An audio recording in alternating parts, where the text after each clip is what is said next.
ఓం శ్రీ సాయిరామ్. 1939వ సంవత్సరంలో బాబావారు ఉరవకొండ హై స్కూలులో విద్యాభ్యాసం చేస్తున్నప్పుడు చెప్పినట్లు చేస్తారా, మీరాబాయి, ప్రహ్లాద చరిత్రం మరియు పారిజాతాపహరణం మొదలగు అనేక నాటికలు వ్రాసి దర్శకత్వం వహించి నటించారు.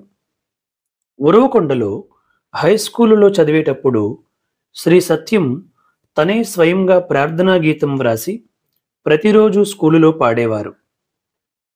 స్కూల్ డే కార్యక్రమానికి అనుకున్న ప్రకారం ప్రఖ్యాత నర్తకి ఋష్యేంద్రమణి రాకపోవడం వలన ఋష్యేంద్రమణిలా సత్యం ఆడవేషం వేసి అద్భుతంగా నృత్యం చేసి కనురెప్పలతో సూదిని తీసి జిల్లా కలెక్టర్, డిస్ట్రిక్ట్ బోర్డ్ ప్రెసిడెంట్ శ్రీమతి కడప రామసుబ్బమ్మ మొదలైన అందరి ప్రశంసలను పొందారు.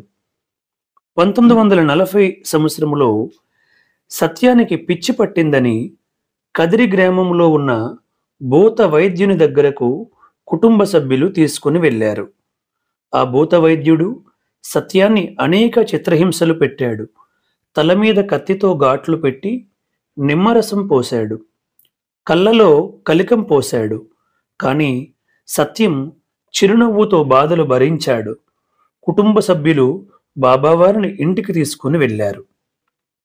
1940 మే 23 నీవెవరు, దేవుడివా దెయ్యానివా అని తండ్రి పెదవెంకమరాజు బాలుడు సత్యనారాయణను గద్దించారు. శ్రీ బాబావారు మల్లిపూలు తీసుకుని విరజిల్లగా అవి సాయిబాబా అను అక్షరాలుగా ఏర్పడ్డాయి. మీ వంశములోని వెంకావదూత నన్ను తన వంశములో అవతరించమని ప్రార్థించాడు. ఆపస్తంభ సూత్రుడను భారద్వాజ ఋషి గోత్రుడనై మీ వంశములో అవతరించాను అని ప్రకటించారు బాబా 1940 మే 23వ తేదీ నాడు. ఓం శ్రీ సాయిరామ్.